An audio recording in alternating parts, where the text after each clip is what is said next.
পৃথিবীতে যুগে যুগে অনেক নবী রাসূল এসেছেন আল্লাহর পক্ষ থেকে আসা হেদায়েতের পথ খুঁজে পেতে মানুষকে সাহায্য করবার উদ্দেশ্যে। তবে হেদায়েতের বাণী নিয়ে আসা নবী রাসূলদের সবার দায়িত্বের ভার কিংবা মর্যাদার মাপকাঠি একরকম ছিল না। যেমন কোনো নবীর দায়িত্ব ছিল বিশ্বজোড়া, কিছু কিছু নবী ছিলেন শুধুমাত্র কিছু গোত্র, কিছু দেশ কিংবা কিছু অঞ্চলের জন্য নির্ধারিত। আবার কিছু নবীর উপর কিতাব নাজিল করা হয়েছে, আর এসবের সব শ্রেষ্ঠত্বের মানদণ্ডে সবার চেয়ে বেশি সম্মানিত পয়গম্বর হলেন হযরত মুহাম্মদ সাল্লাল্লাহু আলাইহি ওয়াসাল্লাম। এভাবেই সময়ের প্রয়োজনে যুগে যুগে আল্লাহ বিভিন্ন নবী রাসূলদেরকে মানুষের হেদায়েতের উদ্দেশ্যে পৃথিবীতে পাঠিয়েছেন। আল্লাহ পৃথিবীতে মোট কতজন নবী রাসূল পাঠিয়েছেন তা নিয়ে মতপার্থক্য রয়েছে। তবে যে কজন নবী রাসূলের কওম নিয়ে সবচেয়ে বেশি আলোচনা হয়েছে তার প্রায় বেশিরভাগই ছিলেন বনি ইসরায়েলদের বংশোদ্ভূত। বনি ইসরায়েল যুগের পূর্বে আসা হযরত নূহ আলাইহি ওয়াসাল্লামের পর ইব্রাহিম আলাইহি ওয়াসাল্লাম প্রথম সার্বজনীন নবী। মহান আল্লাহ তাকে পুরো পৃথিবীতে দাওয়াতের দায়িত্ব দিয়েছিলেন। প্রথমে তিনি নিজে সশরীরে ইরাক থেকে মিশর পর্যন্ত এবং পরে সিরিয়া ও ফিলিস্তিন থেকে আরবের বিভিন্ন অঞ্চলের মানুষকে আল্লাহর একাত্মবাদের দাওয়াত দিয়েছেন। এক পর্যায়ে দাওয়াতের কাজে পূর্ব জর্ডানে তার ভাতিজা হযরত লূত আলাইহি ওয়াসাল্লামকে নিযুক্ত করেন। সিরিয়া ও ফিলিস্তিনে নিযুক্ত করেন নিজের ছেলে হযরত ইসহাক আলাইহি ওয়াসাল্লামকে, আর আরবের অভ্যন্তরে নিজের বড় ছেলে হযরত ইসমাইল আলাইহি ওয়াসাল্লামকে দায়িত্ব দেন। ইব্রাহিম আলাইহি ওয়াসাল্লামের সময়ই আল্লাহর নির্দেশে মক্কায় কাবাঘর নির্মাণ করা হয় এবং তারপর থেকেই পবিত্র কাবাঘর ইসলামের মূল কেন্দ্রবিন্দুতে পরিণত হয়। এর আগ পর্যন্ত ইসলামের মূল কেন্দ্রবিন্দু ছিল বাইতুল মাকদিস। আল্লাহ কুরআনে বলেছেন, স্মরণ করো যখন ইব্রাহিমকে তার রব কয়েকটি ব্যাপারে পরীক্ষা করলেন এবং সেসব পরীক্ষায় সে পুরোপুরি উত্তীর্ণ হল। তখন তিনি বললেন, আমি তোমাকে সকল মানুষের নেতৃত্বের স্থানে বসাতে যাচ্ছি। ইব্রাহিম বলল, আর আমার সন্তানদের সাথেও কি একই অঙ্গীকার? আল্লাহ জবাব দিলেন, আমার অঙ্গীকার জালেমদের ব্যাপারে নয়। আরও এই যে আমি এই ঘরকে লোকদের জন্য কেন্দ্র ও নিরাপত্তায় স্থান গণ্য করেছিলাম এবং লোকজনকে নির্দেশ দিয়েছিলাম, ইব্রাহিম যেখানে ইবাদত করার জন্য দাঁড়ায় তোমরা সেই স্থানটিকে স্থায়ীভাবে নামাজের স্থানে পরিণত করো। আর ইব্রাহিমের পুত্র ইসমাইলকে বলেছিলাম, আমার এই ঘরকে তাওয়াফকারী, ইত্তিফাককারী ও রুকু সিজদাকারীদের জন্য পবিত্র রেখো। আর এই যে ইব্রাহিম দোয়া করেছিল, হে আমার রব, এই শহরকে শান্তি ও নিরাপত্তার শহর বানিয়ে দাও। শহরের অধিবাসীদের মধ্য থেকে যারা আল্লাহ ও আখিরাতকে মানবে তাদেরকে সব রকমের ফলের আহার্য দান করো। জবাবে তার রব বললেন, আর যে লোক মানবে না, দুনিয়ায় গুটি কয়দিনের জীবনের সামগ্রী আমি তাকেও দেব, কিন্তু সবশেষে তাকে জাহান্নামের আযাবে নিক্ষেপ করব এবং সেটি হচ্ছে নিকৃষ্টতম আবাস। এভাবেই আল্লাহ যখন যে জাতিকে ইচ্ছে সম্মানিত করেছেন, আবার যাকে ইচ্ছে সম্মান কেড়ে নিয়েছেন। ঠিক যেমনভাবে পিছিয়ে পড়া অনুন্নত ধুধু মরুভূমির মক্কাবাসীকে আল্লাহ যেভাবে দুহাত ভরে ঢেলে দিয়েছেন, একইভাবে অনেক জাতির কাছ থেকে শ্রেষ্ঠত্ব কেড়ে নিয়ে বাস্তুহারা করে দিয়েছেন, যার দৃষ্টান্ত আজকের মক্কা মদিনা। এক বিদীর্ণ মরুভূমিকে স্বর্ণ, রৌপ্য আর খনিজ সম্পদে ভরে দিয়েছেন। অন্যদিকে বনি ইসরায়েল জাতি, যাদেরকে আল্লাহ শ্রেষ্ঠত্ব দান করেছিলেন, তাদের কৃতকর্মের কারণে ধ্বংস করে দিয়েছেন। আল্লাহ কুরআনে বলেন, হে বনি ইসরায়েল, তোমাদের আমি যে নিয়ামত দান করেছিলাম এবং জাতিসমূহের উপর তোমাদেরকে শ্রেষ্ঠত্ব দান করেছিলাম, তোমরা তা স্মরণ করো। একই সাথে তিনি বলেছেন, আর সেই দিনকে ভয় করো যেদিন কেউ কারো সামান্য উপকারে আসবে না, কারোর থেকে বিনিময় গ্রহণ করা হবে না, কোনো সুপারিশ মানুষের জন্য লাভজনক হবে না এবং পাপীরা কোথাও থেকে কোনো সাহায্য পাবে না। আমাদের আজকের আলোচনার বিষয় 1450 বছর আগের অভিশপ্ত সেই বনি ইসরায়েল জাতি, যারা অহংকার, মুনাফিকি, বিদাত এবং বিকৃত যৌনাচারের কারণে শ্রেষ্ঠত্ব হারিয়েছে। মূল আলোচনায় যাবার আগে দেখে আসব বনি ইসরায়েল আসলে কারা। হজরত ইব্রাহিমের বংশধারা দুটি শাখায় বিভক্ত। একটি শাখা হজরত ইসমাইলের সন্তান সন্ততিগণ, যারা আরবে বসবাস করত। অন্যটি হজরত ইসহাকের সন্তান সন্ততিগণ। হজরত ইসহাকের বংশ থেকেই ইয়াকুব আলাইহি ওয়াসাল্লাম, ইউসুফ আলাইহি ওয়াসাল্লাম, মুসা আলাইহি ওয়াসাল্লাম, হজরত দাউদ আলাইহি ওয়াসাল্লাম, হজরত সুলাইমান আলাইহি ওয়াসাল্লাম এবং ঈসা আলাইহি ওয়াসাল্লামের জন্ম হয়। হজরত ইসহাকের পুত্র এবং হজরত ইব্রাহিম আলাইহি ওয়াসাল্লামের নাতি ইয়াকুব আলাইহি ওয়াসাল্লামকে আল্লাহ ইসরায়েল নামে সম্মানিত করেছিলেন। ইসরায়েল শব্দের অর্থ আব্দুল্লাহ বা আল্লাহর বান্দা। এটি হজরত ইয়াকুব আলাইহি ওয়াসাল্লামের উপাধি। আল্লাহর পক্ষ থেকে তিনি এই উপাধি পেয়েছিলেন। এভাবে হজরত ইয়াকুব আলাইহি ওয়াসাল্লামের উত্তরসূরিদেরকে বনি ইসরায়েল হিসেবে ডাকা হয়। ইসলামের ইতিহাসে বনি ইসরায়েল অত্যন্ত গুরুত্বপূর্ণ একটি অধ্যায় জুড়ে রয়েছে।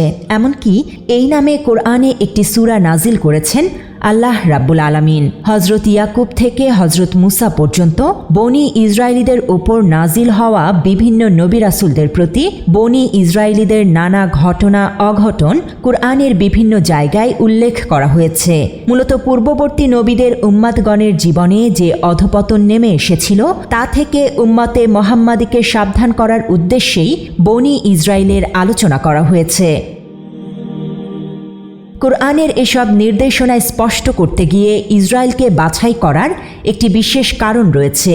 পৃথিবীতে অসংখ্য জাতির মধ্যে বর্তমান বিশ্বে একমাত্র বনি ইসরায়েল ক্রমাগত 4000 বছর ধরে সমস্ত মানবজাতির সামনে দৃষ্টান্ত হয়ে বেঁচে আছে। আল্লাহর বিধান অনুযায়ী জীবন যাপন করা এবং না করার কারণে মানুষের জীবনে যত উত্থান পতন আসতে পারে তার সবকিছুর বৈশিষ্ট্য বনি ইসরায়েল জাতির মর্মান্তিক পরিণামের মাঝে বিদ্যমান।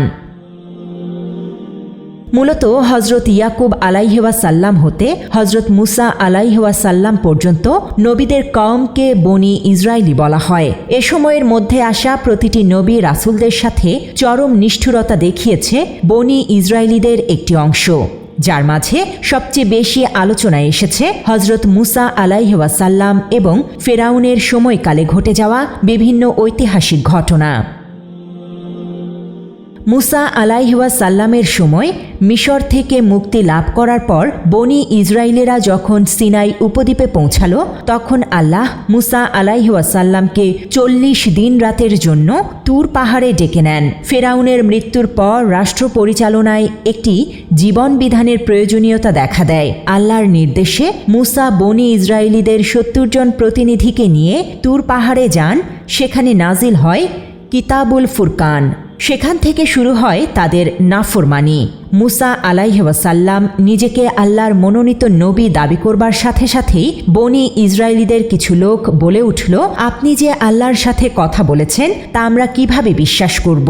প্রশ্ন করাটা সমস্যা না, কিন্তু সে প্রশ্নের জবাব এবং নানা ধরনের মাজেজা দেখানোর পরেও তারা মুসা আলাইহি ওয়াসাল্লামের ক্ষতি সাধনের উদ্দেশ্যে নানা ষড়যন্ত্র চালাতে থাকে। তারপরও আল্লাহ বনি ইসরায়েলিদেরকে ধ্বংস করে দেননি, বরং মিশর থেকে হিজরত করে সিনাই উপদ্বীপে যাওয়ার পর ঘরবাড়িহীন বনি ইসরায়েলিদের সুবিধার্থে আকাশকে নির্দিষ্ট সময়ের জন্য মেঘাবৃত করে দিয়েছিলেন, যেন তাপদাহের কারণে কেউ কষ্ট না পায়। এছাড়া তাদের সুপেয় পানির জন্য মুসা যখন আল্লাহর কাছে প্রার্থনা করলেন তখন আল্লাহর নির্দেশে পাহাড়ের উপর একটি পাথরের উপর লাঠি দিয়ে আঘাত করলে 12টি ঝর্ণাধারা প্রবাহিত হয়। সেখান থেকে বনি ইসরায়েলিরা তাদের প্রয়োজন মতো পানি ব্যবহার করতে থাকে। 12টি ঝর্ণাধারা প্রবাহিত করার কারণ ছিল বনি ইসরায়েলিদের তখন মোট গোত্র ছিল 12টি। প্রত্যেক গোত্রের সুবিধার্থে আলাদা আলাদা 12টি ঝর্ণার ব্যবস্থা করা হয়েছিল। সিনাই উপদ্বীপে সেই পাথরটি এখনও বিদ্যমান আছে। পাথরের গায়ে ঝর্ণার উৎস মুখের 12টি গর্ত দেখতে এখনও পর্যটকেরা ভিড় জমায়। বনি ইসরায়েলীদেরকে খাদ্যের জন্য মান্না ও সালওয়া নামে আল্লাহ প্রদত্ত এক অলৌকিক খাদ্যের ব্যবস্থা করা হয়েছিল। মান্না হলো ধনিয়ার মতো দেখতে এক ধরনের খাদ্যশস্য, আর সালওয়া হচ্ছে কবুতর সাদৃশ্য এক ধরনের পাখি। বনি ইসরায়েলীরা তাদের বাস্তুহারা জীবনের 40 বছর পর্যন্ত নিরবিচ্ছিন্নভাবে এই খাদ্য লাভ করেছে, যার জন্য তাদের কোনো কষ্ট করতে হয়নি। তারপরেও তারা আল্লাহর প্রতি সন্তুষ্ট হয়নি, বরং মুসাকে বলেন, হে মুসা, আমরা একই ধরনের খাবারের উপর সবর করতে চাই না। আমাদের জন্য শাকসবজি, পেঁয়াজ, রসুন, ডাল, কৃষিজাত পণ্য ইত্যাদির ব্যবস্থা করো। তারপর থেকেই তাদের জীবনে লাঞ্ছনা, অভাব, অনটন, অধপতন নেমে আসতে শুরু করে। শনিবার দিনটি বনি ইসরায়েলীদের জন্য বিশেষ দিন নির্বাচিত করা হয়। আল্লাহর নির্দেশ ছিল এই দিনটি বিশ্রাম এবং ইবাদতের জন্য নির্দিষ্ট থাকবে। এদিনে তারা দুনিয়ার কোনো কাজ, এমনকি রান্নাবান্নাও করতে পারবে না। কিছুদিন আল্লাহর আদেশ মানলেও বনি ইসরায়েলীরা নৈতিক ধর্মীয় অধপতনের শিকার হয়ে শনিবারের সেই আদেশ অমান্য করতে থাকে। প্রত্যহ কাজ, ব্যবসা বাণিজ্য সবকিছুই স্বাভাবিক হয়ে যায় তাদের জনজীবনে, যার প্রেক্ষিতে আল্লাহর আদেশে তাদেরকে শারীরিকভাবে বানরে রূপান্তর করে দেয়া হয়। যদিও এই বিষয়টি নিয়ে অনেকের মাঝে মতানৈক্য রয়েছে। কারো কারো মতে শারীরিক নয়, বরং মানসিকভাবে তারা বানরের স্বভাব ধারণ করেছিল। তবে বেশিরভাগ স্কলারদের মতে বনি ইসরায়েলীদেরকে শারীরিকভাবেই বানরের রূপ দেয়া হয়েছিল। ওই সময় আরবের বিভিন্ন গোত্রের মাঝে গরুদের পূজা করার প্রথা শুরু হয়। এসব ভ্রান্ত প্রথা সংক্রামিত হয়ে বনি ইসরায়েলীদের মাঝেও ব্যাপকভাবে ছড়িয়ে পড়লে তারা গরু পূজা এবং গরুকে দেবতা হিসেবে মানতে শুরু করে। বিশেষ করে সোনালী রঙের গাভীর প্রচলন ছিল সবচেয়ে বেশি। এ বিষয়ে পবিত্র কুরআনে বলা হয়েছে, আর তোমরা সেই ঘটনা স্মরণ করো যখন তোমরা এক ব্যক্তিকে হত্যা করেছিলে, তারপর সেই বিষয়ে বিতর্ক করেছিলে এবং একজন অপরজনের বিরুদ্ধে হত্যার অভিযোগ করছিলে। আর আল্লাহ সিদ্ধান্ত নিয়েছিলেন তোমরা যা কিছু গোপন করছো তা তিনি প্রকাশ করে দেবেন। তখন আমি হুকুম দিলাম, নিহতের লাশকে গাভীর একটি অংশ দিয়ে আঘাত করো। দেখো, এভাবে আল্লাহ মৃতদের জীবন দান করেন এবং তোমাদেরকে নিজের সক্ষমতা দেখান, যাতে তোমরা অনুধাবন করতে পারো। কুরআনে বর্ণিত আয়াতে বলা হয়েছে, আল্লাহর আদেশ অনুযায়ী ওই গাভীর একটি মাংসপিণ্ড দিয়ে মৃত ব্যক্তির শরীরে আঘাত করা হলে তিনি কিছুক্ষণের জন্য প্রাণ ফিরে পান এবং তাকে কারা হত্যা করেছে সেই সবানন্দ দেন। এখানে মূলত দুটি বিষয়কে প্রমাণ করার জন্য আল্লাহ এই কৌশলের আশ্রয় নিয়েছিলেন। প্রথমত, আল্লাহর কুদরত, অসীম ক্ষমতার একটি প্রমাণ তুলে ধরা। দ্বিতীয়ত, গরুর নিজের উপাস্য হবার কোনো যোগ্যতা নেই, সেটিও প্রমাণ করা হয়েছে। নানা কুসংস্কার তাদের নিজেদের ভেতরই বিভেদের সৃষ্টি করে। এসব বিভেদ, বিতর্ক কখনো কখনো রক্তক্ষয়ী সংঘর্ষে রূপ নিত। হজরত সুলাইমান আলাইহিওয়াসাল্লামের পর ইসরায়েলি সাম্রাজ্য দুই ভাগে বিভক্ত হয়ে যায়, জেরুজালেমের ইহুদিয়া রাষ্ট্র এবং সামারিয়ার ইসরায়েল রাষ্ট্র। তাদের মধ্যে রক্তক্ষয়ী এক সংঘর্ষ শুরু হয়। বনি ইসরায়েলীদের মধ্যে ইহুদিয়া রাষ্ট্রের পক্ষ সামারিয়া পক্ষের বিরুদ্ধে লড়াই করার জন্য দামেস্কের আরামি রাষ্ট্রের সাহায্য প্রার্থনা করে। দামেস্কের হানানি নবী নিজেদের মধ্যে চলা সংঘর্ষ বন্ধ করার জন্য উভয় পক্ষকে সতর্ক করলে উল্টো আল্লাহর নবীকে কারারুদ্ধ করা হয়। বনি ইসরায়েলীরা বিকৃত পূজা সংস্কৃতিতে ঢুকে যাওয়ায় তাদেরকে পূর্বের নবীর দেখানো পথে ফিরে আসার জন্য অনুরোধ করেন হজরত ইলিয়াস আলাইহিওয়াসাল্লাম, কিন্তু তার সেই দাওয়াত অমান্য করে তাকে হত্যার জন্য প্রস্তুতি নেয় ইসরায়েলীরা। অবশেষে তিনি সিনাই উপদ্বীপের নির্জন অঞ্চলে আশ্রয় নিতে বাধ্য হন।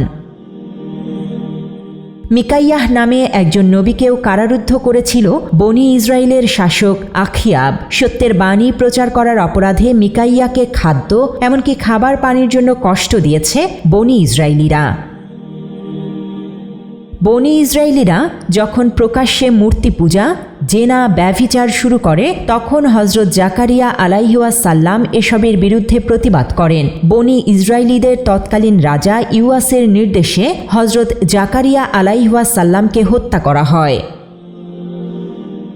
আশুরিয়াদের হাতে যখন সাবারিয়াদের ইসরায়েলি রাষ্ট্রের পতন ঘটে, জেরুজালেমের ইহুদি রাষ্ট্রের মহাধ্বংসের সম্মুখীন হয়, তখন ইয়ারমিয়াহ নবী নিজের জাতির পতনের আর্তনাদ করে ওঠেন। তিনি বিভিন্ন জনপথে গিয়ে ঘোষণা করতে থাকেন, সতর্ক হও, নিজেদেরকে সংশোধন করো, অন্যথায় তোমাদের পরিণাম সামারিয়া জাতির চেয়েও ভয়াবহ হবে। কিন্তু ওই নবীর কথায় কর্ণপাত না করে তার উপর বৃষ্টির মতো অভিশাপ গালিগালাজ বর্ষিত হতে থাকে।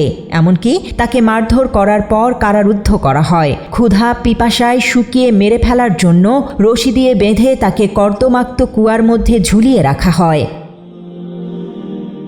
আমোস নামে আরেকজন নবী যখন সামারিয়ার ইসরায়েলি রাষ্ট্রের মানুষদের জেনা, ব্যভিচার এবং অন্যায় কাজের বিরুদ্ধে সতর্ক করলেন, তখন তার কথা না শুনে উল্টো তাকেই এলাকা থেকে বের হয়ে যাওয়ার আদেশ দেয়া হয়। হজরত ইয়াহিয়া আলাইহি ওয়াসাল্লাম যখন ইসরায়েলি শাসক হিরোডিয়াসের দরবারে অনুষ্ঠিত প্রকাশ্য জেনা, ব্যভিচার, অনৈতিকতা বিরোধী কার্যকলাপের বিরুদ্ধে প্রতিবাদ জানান, তখন তাকেও আটক করা হয়। তারপর বাদশাহ নিজের প্রেমিকার নির্দেশ অনুসারে জাতির সবচেয়ে সৎ বনাইনিষ্ঠ ব্যক্তির শিরচ্ছেদ করে হত্যা করে। শরীর থেকে মাথা আলাদা করার পর সেই মাথা বাদশাহ তার প্রেমিকাকে উপহার দেন। সবশেষ হজরত ঈসা আলাইহি ওয়াসাল্লামের বিরুদ্ধে বনি ইসরায়েলের আলেম সমাজ ও জাতীয় নেতৃবৃন্দের পথ উজ্জীবিত হয়, কারণ তিনি তাদের পাপ কাজ ও লোক দেখানো সৎ কাজের সমালোচনা করতেন। সত্যের বাণী প্রচার এবং মিথ্যার বিরুদ্ধে দাঁড়ানোর কারণেই রোমান শাসক পিলাতিস হজরত ঈসা আলাইহি ওয়াসাল্লামের বিরুদ্ধে কঠোর শাস্তির ব্যবস্থা করেন। এভাবেই তারা নিজেদের মন গড়া মতবাদ টিকিয়ে রাখতে যুগের পর যুগ ধরে আল্লাহর বিরুদ্ধে স্বেচ্ছাচারিতায় লিপ্ত ছিল। এর প্রেক্ষিতে আল্লাহর পক্ষ থেকে বিভিন্ন সময় তাদের উপর গজব নাজিল হয়েছে। তারপরেও তারা নিজেদেরকে শুধরানোর বদলে বারবার নফরমানির পথ বেছে নিয়েছে। এ বিষয়ে আল্লাহ কুরআনে বলেন, এ ছিল তাদের আল্লাহর সাথে কুফরি করার এবং নবীগণকে অন্যায়ভাবে হত্যা করার ফসল। ইসলাম ধর্মের নানা ধরনের বিকৃতি, কুসংস্কার সবকিছুর মূলে ছিল এই বনি ইসরায়েলিরা। হজরত ইব্রাহিমের বংশ থেকে শুরু করে হজরত মুসা পর্যন্ত সম্মানিত সব নবী রাসূলদের উম্মত হবার কারণে তারা নিজেদেরকে সবসময় অন্যদের থেকে আলাদা এবং বিশেষ মর্যাদাশীল মনে করত। বনি ইসরায়েলিরা এতটাই অহংকারী এবং দাম্ভিক ছিলেন যে তারা সকলেই মনে করেছিল হজরত মুহাম্মদ সাল্লাল্লাহু আলাইহি ওয়াসাল্লাম পূর্বের নবীদের ধারাবাহিকতায় বনি ইসরায়েল বংশে জন্মগ্রহণ করবেন। কিন্তু তিনি যখন তাদের বাইরের একটি বংশে জন্মগ্রহণ করলেন, তখন তারা তাকে অস্বীকার করার সিদ্ধান্ত নিলেন, যদিও তারা জানত হজরত মুহাম্মদ সাল্লাল্লাহু আলাইহি ওয়াসাল্লাম আল্লাহর প্রেরিত রাসূল। তারা মনে করত আল্লাহ তার ফেরেশতা জিব্রাইলকে ইসরায়েলিদের মধ্য থেকে একজনকে নবী নির্বাচন করতে বলেছিলেন, কিন্তু জিব্রাইল ইচ্ছাকৃতভাবে অন্য গোত্রের একজনকে নবী বানিয়ে দিয়েছেন, যে কারণে তারা আল্লাহর প্রিয় ফেরেশতা জিব্রাইলকেও গালাগাল করত। হজরত মুহাম্মদ সাল্লাল্লাহু আলাইহি ওয়াসাল্লাম আল্লাহর প্রেরিত রাসূল, সেটা বনি ইসরায়েলিরা জানতেন। উম্মুল মুমিনিন হজরত সাফিয়া রাদিয়াল্লাহু আনহু ছিলেন একজন বড় ইহুদি আলেমের মেয়ে এবং তার চাচাও ছিলেন অত্যন্ত প্রসিদ্ধ ইহুদি আলেম। হজরত সাফিয়া বলেছেন, নবী সাল্লাল্লাহু আলাইহি ওয়াসাল্লামের মদিনায় আগমনের পর তার বাবা এবং চাচা দুজনেই রাসূল সাল্লাল্লাহু আলাইহি ওয়াসাল্লামের সাথে সাক্ষাৎ করতে গিয়েছিলেন। দীর্ঘক্ষণ তার সাথে কথাবার্তা বলার পর তারা বাড়ি ফিরে আসেন। এ সময় আমি নিজের কানে আমার বাবা ও চাচাকে আলাপ করতে শুনেছি। তারা দুজনেই স্বীকার করেছেন এটাই শেষ নবী হজরত মুহাম্মদ সাল্লাল্লাহু আলাইহি ওয়াসাল্লাম। দুজনের আলাপে সিদ্ধান্ত নেওয়া হয় যতক্ষণ দেহে প্রাণ আছে কোনোভাবেই তাকে আল্লাহর রাসূল হিসেবে স্বীকৃতি দেয়া যাবে না। এভাবেই বনি ইসরায়েলিরা সবসময় বিকৃত মানসিকতার পরিচয় দিয়েছে। এদের চরিত্রের সবচেয়ে বড় একটা দিক হলো এরা সবসময় পেছন থেকে পিঠে ছুরি চালায়। কখনোই নিজেদের বাইরে অন্যদেরকে মানুষ হিসেবে মনে করে না। সবসময় মানুষের ক্ষতি সাধনে নানা ধরনের কূট চালে নিজেদেরকে আবদ্ধ রাখতে পছন্দ করত এরা, যে কারণেই আল্লাহ এবং তার রাসূলের পক্ষ থেকে এই জাতির জন্য রয়েছে অভিশপ্ত যন্ত্রণাদায়ক ভবিষ্যৎবাণী। News desk, Bangla addition.